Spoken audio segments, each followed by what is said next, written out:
Hi guys. Hope आप सबकी दिवाली बहुत अच्छी गई होगी। आपने खूब सारा टाइम अपने फैमिली के साथ स्पेंड किया होगा। आज वीडियो शुरू करने से पहले मैं आपसे कुछ बात करना चाहता हूँ। मैं आप लोगों को बताना चाहता हूँ कि ये मेरा फुल टाइम काम नहीं है। मैं वीडियो सिर्फ आप लोगों के लिए बनाता हूँ, मुझे अच्छा लगता है इसलिए बनाता हूँ।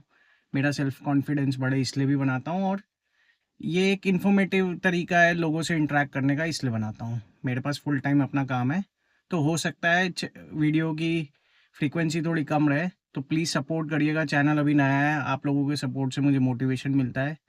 चलिए तो आज का टॉपिक शुरू करते हैं। आज हम बात करेंगे, आपने जैसे देखा होगा दिवाली पे दो मेटल्स की बहुत डिमांड रही, गोल्ड एंड सिल्वर की।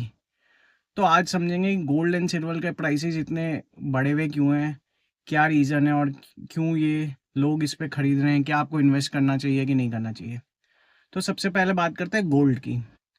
तो गोल्ड तो हमेशा से ही एक हेज रहा है, मतलब अगर किसी का स्टॉक मार्केट में इन्वेस्टमेंट है, तो जब स्टॉक्स गिरते हैं तो गोल्ड क्योंकि सबसे वैल्यूएबल एसेट रहा है और उसको आज तक हज़ारों साल से कोई रिप्लेस नहीं कर पाया, तो लोग एक गोल्ड खरीदते हैं कि कहीं एक जगह गिरे तो एक हमारे पास वैल्यूएबल चीज़ है कि इसे कभी भी बेच के घर में राशन पानी कम ना हो, इसलिए गोल्ड की हमेशा वैल्यू रहती है।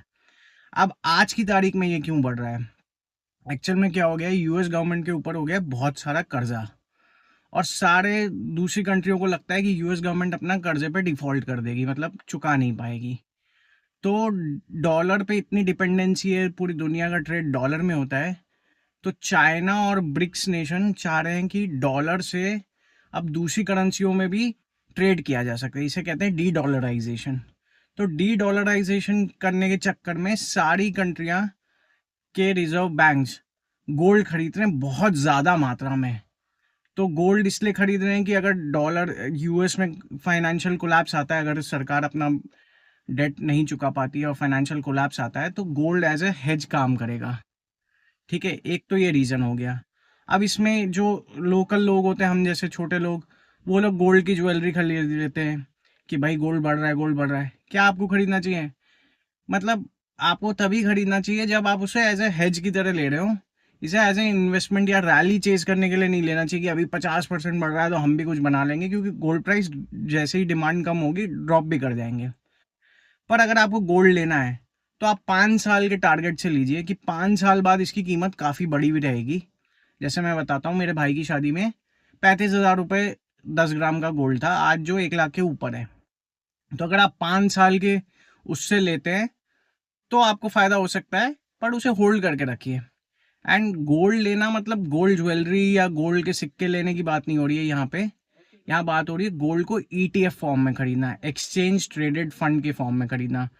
क्योंकि गोल्ड ज्वेलरी का चोरी होने का डर रहता है, उसमें मेकिंग चार्जेस देते हैं, बहुत सी चीज़ें लगी रहती है, उसकी प्योरिटी का इशू रहता है। तो ये सब चीज़ें ईटीएफ में नहीं होता है। ईटीएफ आप अपने सीधा डीमैट अकाउंट से, स्टॉक ब्रोकर अकाउंट से खरीद सकते हैं, और जिस दिन भी मार्केट खरीद खुला है उस दिन आप तुरंत बेच सकते हैं। इसमें प्योरिटी का कोई डर नहीं होता, ये हमेशा 100% प्योर होता है। ठीक है, ये तुरंत बिक जाता है, ये तुरंत खरीदा जा सकता है, इसमें आप कोई मेकिंग चार्जेस नहीं देते, कोई चोरी का डर नहीं रहता। तो ये सब इसके फ़ायदे हैं। आप इसे 5 साल तक अपने डीमैट में रखिए, और जब प्राइस बढ़ा रहा है तब बेचें।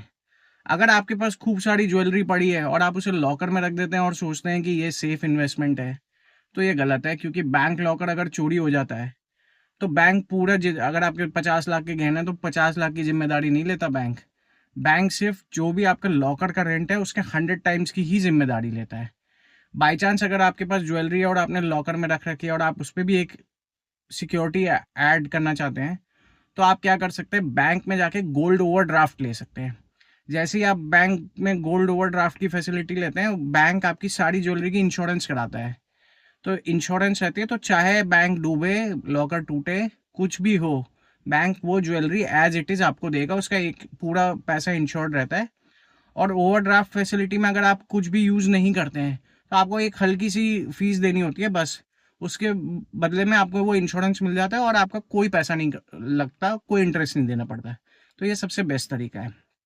अब सेकंड आते हैं सिल्वर पे। सिल्वर की डिमांड क्यों बढ़ी हुई है?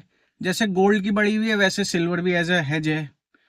तो सब थोड़े बहुत ये गवर्नमेंट्स भी खरीद रही हैं, बट बेसिकली सिल्वर की डिमांड बढ़ी हुई है 5 रीजनों से।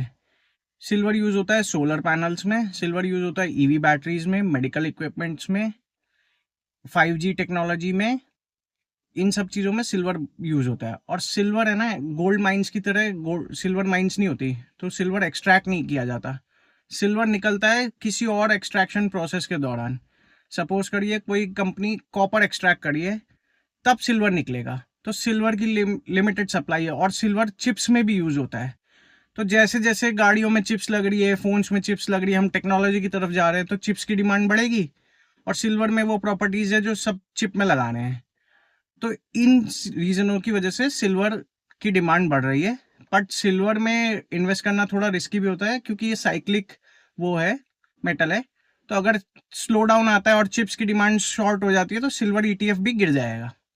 तो इसे भी आप लंबे टाइम के लिए रखिए, और इसे भी हेज रखिए। गोल्ड और सिल्वर को हमेशा अपने पोर्टफोलियो में एज ए हेज रखिए, not more than 10% of your portfolio. Suppose करिए अगर आपका 50 लाख का पोर्टफोलियो है इक्विटी बेस्ड, तो 5 लाख का आप गोल्ड रख सकते हैं, 5 लाख का आप सिल्वर रख सकते हैं। इससे ज़्यादा आपको एक्सपोजर की ज़रूरत नहीं है। बाकी अगर आप सोना चांदी के गहने जवाहरात पहनते हैं, तो आपकी अलग मर्जी है। और ETF ही क्यों लेना है मैं आपको बता देता हूँ। जो मैंने पहले 5 रीज़न बताए, इसीलिए ETF लेना है, सबसे ईजी तरीका यही है। तो ऐसे ही इन्फॉर्मेटिव और रियलिस्टिक वीडियो को देखने के लिए चैनल को कर दे सब्सक्राइब, और प्लीज़ अपना सपोर्ट बना के रखिए। मैं मिलता हूँ आपसे नेक्स्ट वीडियो में।